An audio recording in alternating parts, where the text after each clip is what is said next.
تمام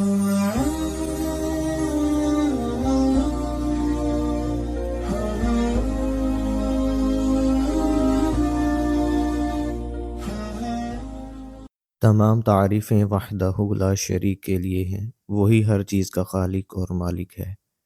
میں گواہی دیتا ہوں کہ اللہ کے سوا کوئی معبود برحق نہیں، اور اللہ سب سے بڑا ہے، اور اللہ کے سوا کسی کے کام کرنے کی نہ کسی میں طاقت ہے نہ کوئی قوت۔ اور میں یہ بھی گواہی دیتا ہوں کہ ہمارے نبی حضرت محمد صلی اللہ علیہ وآلہ وسلم اللہ کے بندے اور اس کے رسول ہیں۔ آپ تمام انبیاء کرام اور رسولوں کے سربراہ ہیں۔ یا اللہ ان کی آل اور تمام صحابہ کرام پر رحمتیں، برکتیں اور سلامتی عطا فرما۔ السلام علیکم اسلامک ریسرچ آفیشیل کے دوستوں، بھائیوں اور میری بہنوں۔ اچھی صحت قدرت کا انمول عطیہ ہے، جس کی حفاظت و نگہداشت بنی نوع انسان کا اولین فریضہ ہے۔ یہ اللہ تعالیٰ کی عطا کی ہوئی ہزار نعمتوں میں سے ایک انمول نعمت ہے۔ اس نعمت کی قدر نہ کرنا اللہ کی ناشکری کرنے کے برابر ہے۔ صحت انسان کی بنیادی اور اہم ضرورت ہے۔ تندرستی کی دعا اس لیے کی کہ ہم جسمانی طور پر اللہ کے سوا کسی کے محتاج نہ ہو جائیں، اور دنیا میں جس مقصد کے تحت بھیجے گئے ہیں اسے کما حقہ پورا کریں۔ اور پاک دامنی کی دعا اس لیے کی کہ دل و دماغ پر پراگندہ اور بوجھل نہ رہیں اور تندرستی قائم رہے، کیونکہ جب آدمی پاک دامن اور راست باز رہتا ہے تو دل و دماغ صاف ستھرے فریش رہتے ہیں، اور دل و دماغ صاف ستھرے رہیں تو صحت مندی اور تندرستی قائم رہے گی۔ اچھی صحت اچھی زندگی گزارنے اور کامیاب انسان بننے کے لیے ضروری ہے۔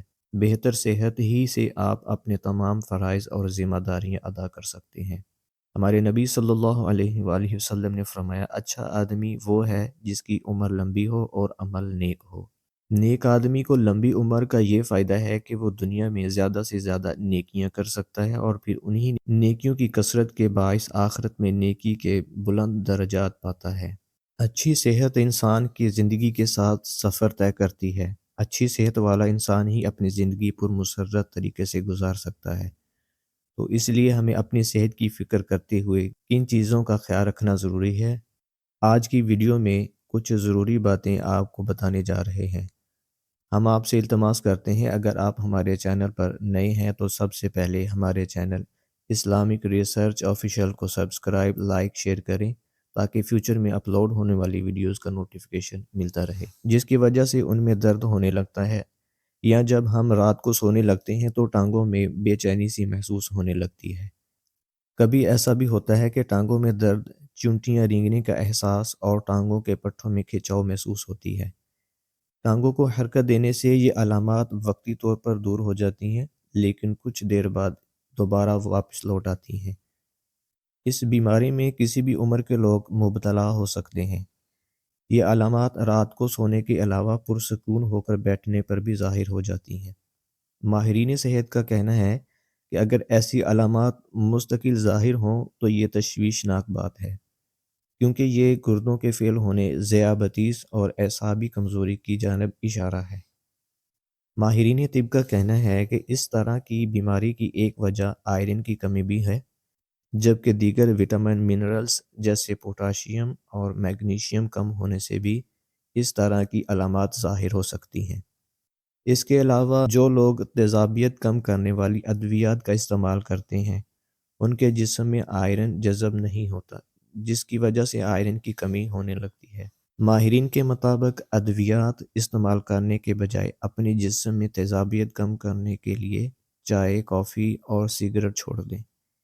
اس بیماری کی ایک وجہ دوران خون کی خرابی بھی ہے، لہٰذا ضروری ہے کہ ایسی ہلکی پھلکی ورزشیں یا حرکات کی جائیں جس سے شریانوں میں خون کی روانی چلتی رہے۔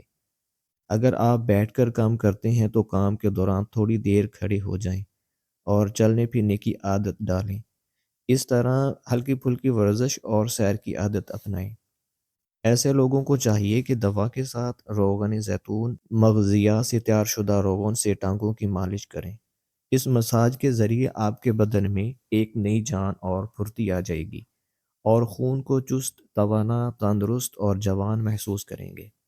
اس کے علاوہ رات کو سونے سے قبل اپنے پاؤں کے نیچے سرسوں یا زیتون کا تیل لگا کر مالش کر کے سونے سے بھی آپ کو ٹانگوں اور پنڈلیوں کے درد میں آرام مل سکتا ہے۔ کمر اور ٹانگوں کے درد سے نجات کے لیے 50 گرام ہلدی اور 5 گرام کچور ملا لیں اور صبح و شام چھوٹا چمچ چائے والا دودھ کے ساتھ استعمال کریں۔ اس کے علاوہ صحت بخش غذا خون کے بہاؤ یا گردش کو بہترین بنانے کا ایک اہم ذریعہ ہے، جبکہ ورزش، مناسب مقدار میں پانی پینا، جسمانی ورزش کو کنٹرول میں رکھنا اور تمباکو نوشی سے گریز بھی اہم چیز ہوتی ہے۔ صحت مند رہنے کے لیے غذا بھی کسی بھی چیز کا زیادہ استعمال، چاہے وہ غذا ہی کیوں نہ ہو، نقصان پہنچاتا ہے۔ اس معاملے میں بھی پیٹ بھرنے سے 2 لقمے کم کھانا اسلامی ہدایات میں سے ہے۔ پیٹ بھر کھانے سے آدمی میں سستی پیدا ہو جاتی ہے۔ روزانہ صبح غسل کرنا، 5 مرتبہ وضو کرنا، مسواک کرنا، سر میں تیل لگانا، پاکی کا خیال رکھنا، یہ باتیں ایسی ہیں جن کی اسلام میں اہمیت ہے اور سنت کی پیروی بھی ہے، اور یہ تمام باتیں بھرپور صحت مندی کے لیے ضروری ہیں۔ اس کے برخلاف نشیلی چیزوں کا استعمال، سینما بینی، راتوں کو جاگنا، صبح دیر تک سونا، مرغن غذاؤں کا زیادہ استعمال، صاف ستھری تازہ ہوا سے محروم رہنا، کھانے پینے میں صفائی کا خیال نہ رکھنا بیماریوں کو دعوت دیتا ہے۔ یہ ایک طرف تو انسان کی صحت کے لیے نقصان دہ ہے، دوسری طرف رسول اللہ صلی اللہ علیہ وآلہ وسلم کی ان ہدایات پر بھی میل نہیں کرتا جو آپ صلی اللہ علیہ وآلہ وسلم نے اسلامی زندگی گزارنے کے لیے ہمیں فراہم کی ہیں۔ پیارے دوستو، بھائیو، ہم امید کرتے ہیں کہ آپ کو ہماری یہ ویڈیو ضرور پسند آئی ہوگی۔ آپ سے گزارش کرتے ہیں، اگر آپ ہمارے چینل پر نئے ہیں تو سب سے پہلے آپ ہمارے چینل اسلامک ریسرچ آفیشیل کو سبسکرائب کر لیں اور اس کے ساتھ لگے بٹن کو بھی پریس کر لیں تاکہ آپ کے پاس فیوچر میں اپلوڈ ہونے والی ویڈیوز کا نوٹیفیکیشن ملتا رہے۔